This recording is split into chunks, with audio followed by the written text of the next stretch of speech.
Primero, que cuando uno está con personas como vosotros y como vosotras, sabe que siempre hay esperanza en el mundo. Siempre.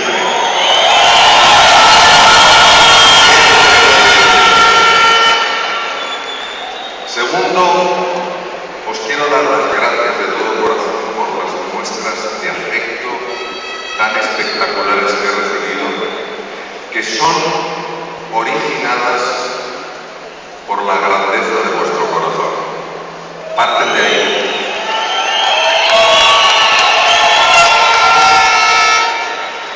Y lo tercero que os quiero decir es que lo más importante de lo que voy a decir no es en absoluto lo que yo diga. Lo más importante es que descubráis dentro de vosotros y de vosotras que es ahí, en vuestro interior, donde están todas las respuestas. Cuando os deis cuenta de esto, seréis imparables, absolutamente imparables. Una serie de personas ayer y hoy por la mañana me han preguntado por el tema de mis libros. Yo sé que algunos no entiendo muy bien las razones, son complicados de que lleguen. Solo deciros que quiero expresar mi agradecimiento a Ina porque han hecho una labor muy difícil y muy bonita. Si os apetece echar una ojeada a mirarlo, en los stands que ellos tienen está un libro que yo he escrito con mucho cariño, se llama Reinventarse, tu segunda oportunidad. Muy bien. Y ahora vamos un poco más en relación a lo que vimos ayer, a ver si esto funciona. Bien. Y os voy a contar una experiencia que tuve yo de niño que tiene todo que ver con la grandeza, todo. La grandeza de la gente que te rodea, la grandeza de la gente que cree en ti, que te ayuda en los momentos difíciles. Veréis, yo estudiaba en Madrid en un colegio y a mí los deportes se me daban muy mal.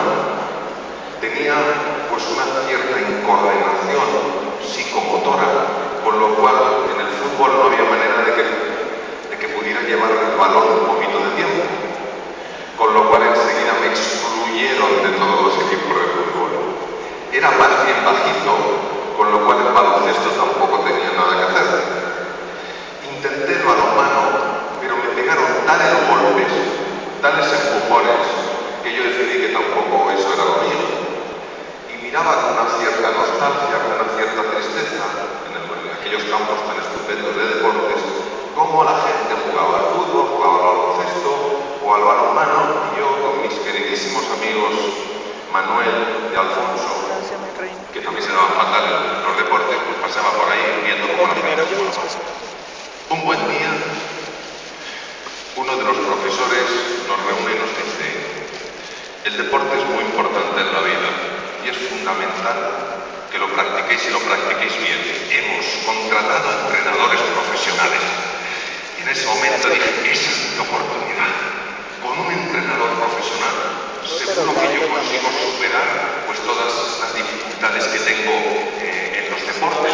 Tengo una ilusión. Entonces nos citan en el patio, era un colegio solo de chicos, y los de mi curso estamos todos en el patio. Y aparece el primero y dice: soy el entrenador de fútbol. Cuando dijo aquello, los futboleros, todos como locos, se fueron hacia él. No tuvo ni que elegir, le eligió él. Después apareció otro entrenador y dijo: soy el entrenador de baloncesto. Y eligió solo a los altos, y el grupo se iba reduciendo. Y al final apareció otro entrenador, que era el de balonmano, y yo no recuerdo muy bien cómo eligió, pero a mí desde luego no me eligió. Y quedamos un grupillo de desgraciados allí, dando vueltas sin que nadie nos eligiera. Y de repente aparece otra persona, que luego me enteré que era médico forense, los que hacen las autopsias. Y se nos quedó mirando y nos dijo: ¿sabéis lo que sois? Bueno, esta es una pregunta de orden metafísico, de las que se hacían Sócrates, Platón, Aristóteles. Pues no, pues yo os los diré. sois basura, y como a basura os trataré. Y el tío era íntegro, lo que decía lo hacía. Y efectivamente empezó a tratarnos como absoluta basura. Cuando diluía la gente que jugaba al baloncesto, al fútbol, al balonmano, se refugiaban, nosotros allí corriendo en medio de la lluvia, haciendo flexiones en los charcos, total. Que yo tomé un odio hacia todos los deportes que era tremendo. Mi padre, que fue un hombre maravilloso, intentó ayudarme porque él sabía la importancia de la práctica de deporte. Pero cada vez que me mencionaba a mí practicar un deporte que fuera, yo le decía, papá, no me hables de deportes. Ya sufro bastante el gimnasio.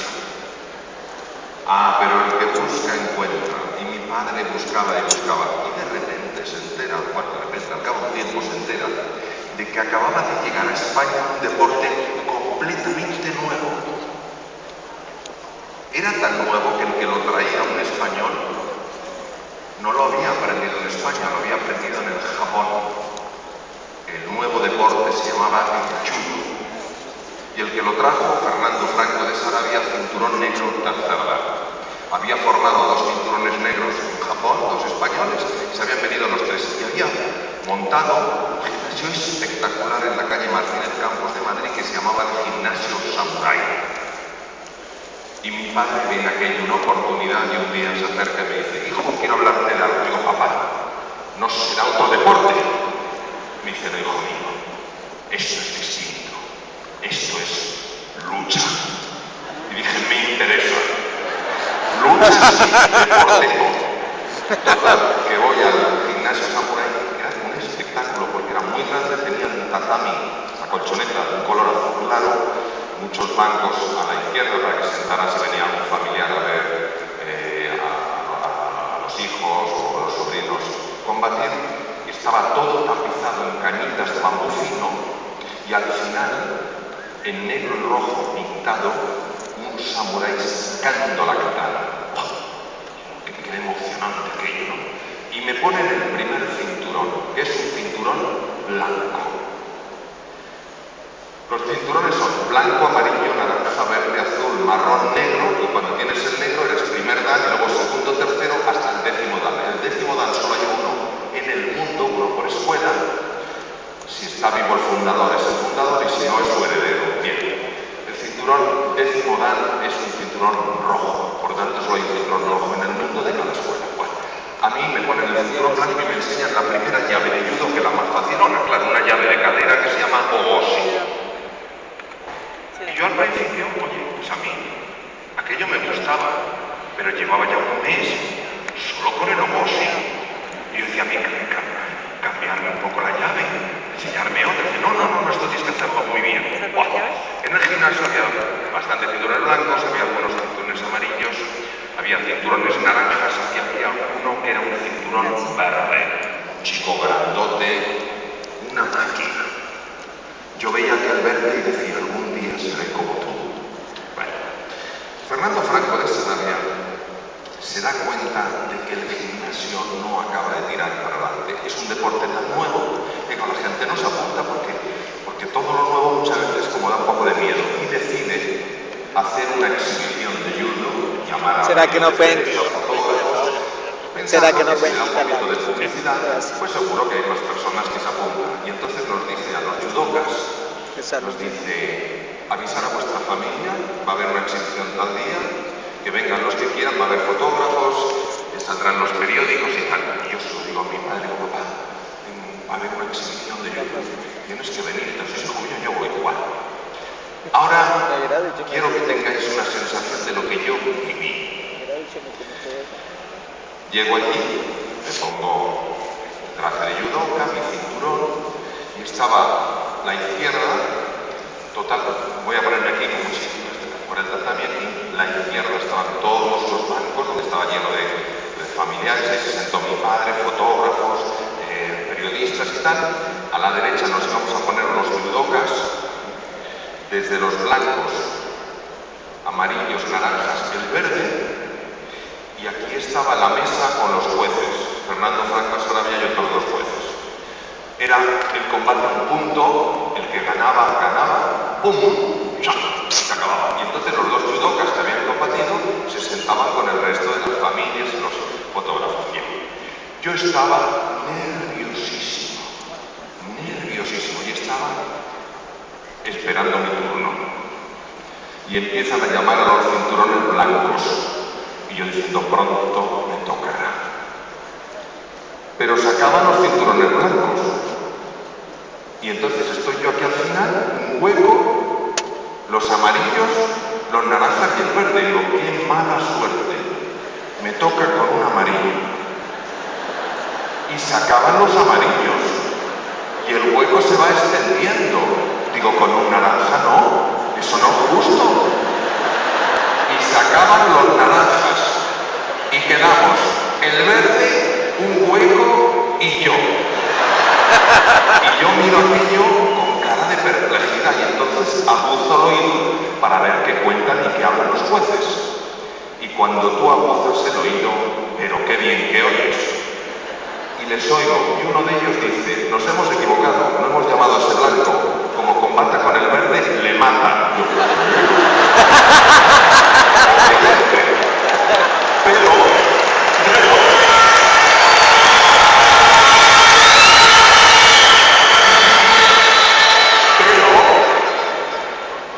otro de los jueces, que era muy compasivo, dice, pero el verde es nuestra estrella, que se luzca. ¿Conmigo? Y llaman al verde y me llaman a mí. Y yo veo eso. Y el que era tan compasivo tenía que ponerle el cinturón rojo al favorito. Y me lo puso a mí, mirándome, como diciendo, una última alegría, chaval. En ese momento, antes de empezar el combate, mi padre, con voz firme, me llama. ¡Manuel! Me quedo un poco desconcertado. Me dice, no, sí, sí, ven. Me acerco a mi padre. Papá, ¿qué quieres? Voy a combatir. Yo en el fondo le estaba diciendo, voy a morir. Y va el tío y me dice, hijo mío, tú puedes vencerme. Digo, ¿pero le has visto? Y me dice, sí, hazle un ogosi. ¿Qué le iba a hacer yo? Si era la única llave que me salía. Pero yo no sé cómo lo hizo, que cuando yo volví, yo no tenía un ogosi. El ogosi me tenía a mí. Hicimos el saludo, él vino sobrado, yo me lancé sobre él y con una velocidad sorprendente le levanté por los aires, con la mala suerte que se me quedó enganchada la mano. Cayó sobre mí, me fracturó el brazo, pero yo gané el combate.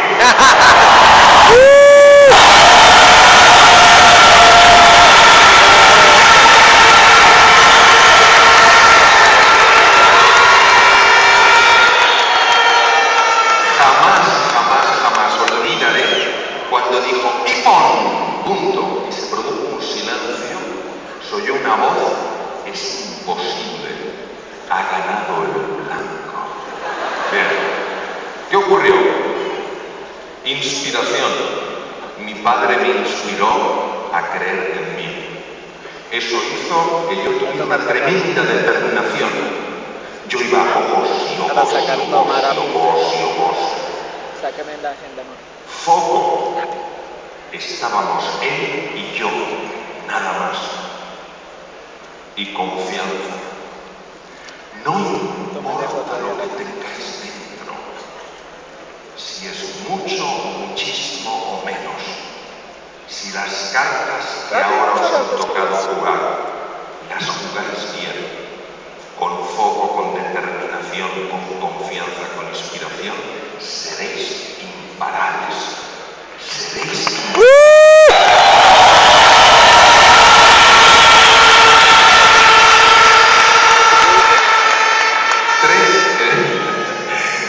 Tres elementos. Primero, el más importante en mi experiencia, actitud. ¿Qué es la actitud? ¿Cómo me posiciono yo frente a algo? Mi actitud ante aquel cinturón verde de entrada era posicionarme con terror. Pero gracias a la intervención de mi padre y hacerme reconsiderar lo que era el ogosi, Mi actitud era diferente. Ante esa realidad ya no me presentaba como un ser pequeño e insignificante, sino como un ser con un gran reto y también con unas buenas capacidades. En segundo lugar, fundamental, la pasión. Apasionarte por las cosas. Lo que el corazón quiere sentir, la mente antes o después te lo muestra. Que no nos inquiete tanto la aptitud, la capacidad, porque como tengas una buena actitud y como estés apasionado, al cerebro no le queda otra opción que aprender y que abrir la ventana de la inteligencia y de la creatividad. No tiene otra opción. El que manda es el corazón. La cabeza sigue.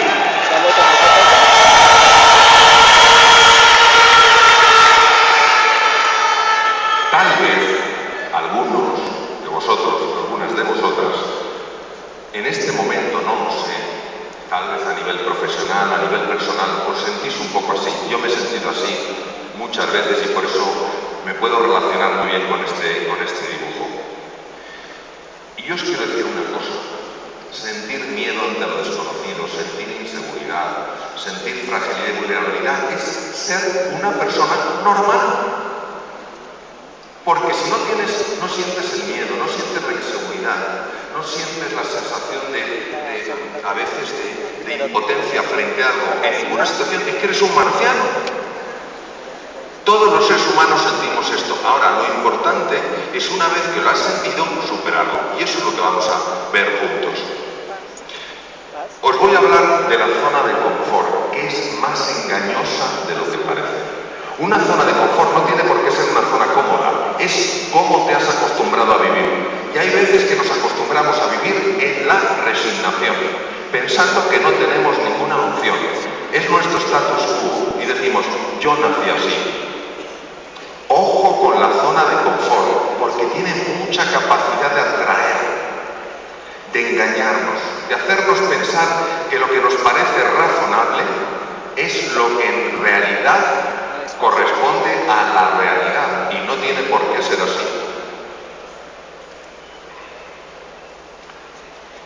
Os voy a contar una experiencia que tuve, es un poquito, no es humillante porque estoy entre amigos, pero es un poquito humillante recordarla, pero es que quiero que tengáis una sensación de cómo yo viví la salida de mi zona de confort. Yo tengo ahora 58 años, es decir, tengo una larga trayectoria en la cirugía y soy de una época en la cual había pues un concepto, una idea, bueno, muy en boga la cirugía en la época, que era la siguiente. A ver qué os parece. Grandes cirujanos, grandes incisiones. ¿Os gustan? No. Recuerdo una vez que operé a una mujer joven, estaba haciendo la residencia, la especialización, y como era muy delgadita, tenía cálculos en la vesícula, pues le hice una incisión muy pequeña. Y el adjunto con el que estaba operando me miró y me dijo, ¿a dónde vas con esa incisión? Dijo, hombre, es que es delgadita, es que luego le duele la herida, además así le queda un poquito mejor. Me miró y me dijo, grandes cirujanos, grandes incisiones. ¿Qué hice yo? Amplié. Gallina, sí, lo reconozco, amplié. ¿Qué le dolía luego la buena moza? La incisión. Bien. De repente aparece un nuevo tipo de cirugía. Ahora yo sé que es conocida prácticamente por todos, pero yo hablo de los orígenes a nivel mundial de esta cirugía. Y de repente una serie de locos, los grandes pioneros, dicen que se puede operar desde fuera y que el enfermo se puede ir al día siguiente o a los 2 días a su casa y ponerse a trabajar, ponerse a tener una vida un poco con más movimiento. Y yo veo una de las primeras filmaciones que se hizo en el mundo de este tipo de cirugía y digo, esto es espectacular, yo tengo que aprender esta cirugía. Cirugía nada fácil de entrada por lo siguiente. Primero porque operas desde fuera, introduces un trocar, un tubito con una cámara de televisión, operas mirando un monitor de televisión, que ya puedes imaginar que es en 2 dimensiones, sobre todo en aquella época, y los instrumentos son muy largos y no puedes meter la mano. Los cirujanos estamos acostumbrados a meter la mano para tocar las estructuras, ahí no puedes porque estás fuera. Pero yo dije, esto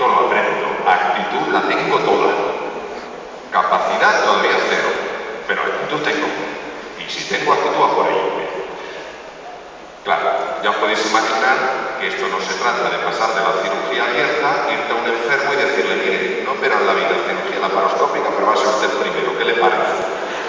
Claro, lógicamente el enfermo diría, ¿hay otro?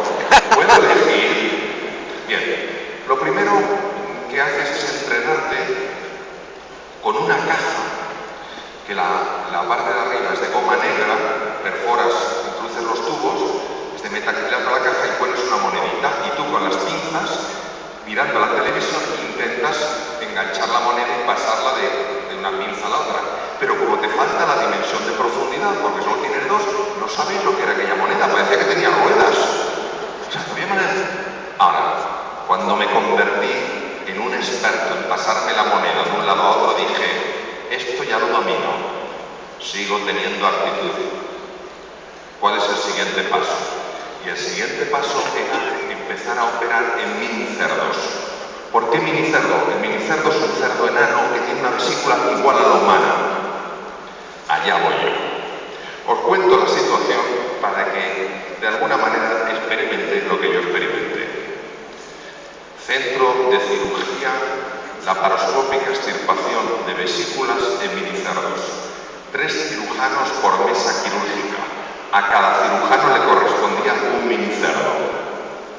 El minicerdo venía, por supuesto, anestesiado, por eso había anestesistas. Echamos en mi mesa había un catedrático de cirugía de un hospital, un residente que estaba haciendo la especialidad de otro hospital y yo, que era de otro hospital y que ya era cirujano. Claro, los tres partiendo de cero, bueno, supongo que los tres seamos buenos con la caja, pero los tres partiendo de cero porque es una cirugía totalmente nueva en el mundo. Se echa suertes a quien le toca operar el primer minicerdo. Yo estaba deseando que me tocara a mí para dar una lección, porque digo, a mí, dándoseme como se me da, enganchar la monedita en la caja, vamos a extirparle la vesícula al minicerdo, esto está chupado. Bien, quiero enseñaros una pequeña reflexión anatómica. Esta es la laparoscopia. ¿Veis eso verde que es como una bolsa? Esa es la vesícula. Debajo está el duodeno. Esa cosa más clarita, bien. Llega mi minicerdo, yo hago una pequeña incisión, abro un poquito, meto el trocar por el que se introduce lo que se llama CO2 para que se hinche la tripa y así se separen las vísceras de la piel y de la pared y empiezo a operar y yo me sentía el rey. Digo, qué bien se me da esto. Extraigo la vesícula y digo, operación terminada, perfecta. Y el minicerdo hace clac y se muere. Y yo me quedo en estado de shock. Digo, no lo puedo entender, si todo ha ido muy bien. Y el catedrático de cirugía, en tono distante, llamándome de usted, me dice, observe usted que junto con la vesícula se ha llevado el duodeno. ¡Ay, güey! Vaya! Yo no sabía dónde meterme. ¿Tú sabes esto de tierra, ábrete, trágame y no me devuelvas? Yo estaba... ¡Qué horror! O sea, No me aplaudan porque matan. Para un cirujano, operando una vesícula, llevarse un duodeno, es algo que no te entra en la cabeza, es imposible. Y yo lo había hecho. Y entonces le tocaba el segundo minicerdo al catedrático. Mi minicerdo. Llega su minicerdo y el catedrático, en lugar de hacer una incisión pequeñita como yo, para meter suavemente el trocar, directamente entra con el trocar y se lo introduce en la vena cava. El minicerdo en un nanosegundo pasa mejor vida. Y entonces el catedrático dijo que me traigan otro minicerdo. Y yo me vine arriba y dije, lo siento, usted se lo ha cargado muy rápido, por cierto. El único minicerdo que fue bien operado fue el del residente. Fue el único minicerdo que salió vivo. Bien. Al día siguiente, ¿sabéis esto que algo te ha pasado que no te gusta y te da la sensación de que todo el mundo se ha enterado? reaccionar y cuando me miraba alguien yo decía, otro que se ha enterado que me lleva al bolero. Yo no vuelvo. No sabéis lo que tuve que hacer para superar la vergüenza y volver a la sala quirúrgica y seguir operando minicerdos. El catedrático no volvió. No lo pudo superar. Seguimos el residente y yo. Después de los minicerdos, pasé un tiempo aprendiendo con cirujanos expertos en la laparoscopia. Después empezaron a ayudarme y al final me enamoré de la laparoscopia y yo la monté en otro hospital. ¿Qué os quiero decir? Que salir de la zona de confort no es fácil porque a veces tenemos que partir de cero. A mí se me daba muy bien la cirugía de la vesícula y la vía biliar, pero claro, ese tipo de cirugía era nueva. Que es normal que cometamos errores, que es normal que nos equivoquemos. Ahora, que es muy importante que estemos rodeados de personas que en lugar de señalarnos con el dedo, nos den la mano para levantarnos. Y que nosotros también sepamos...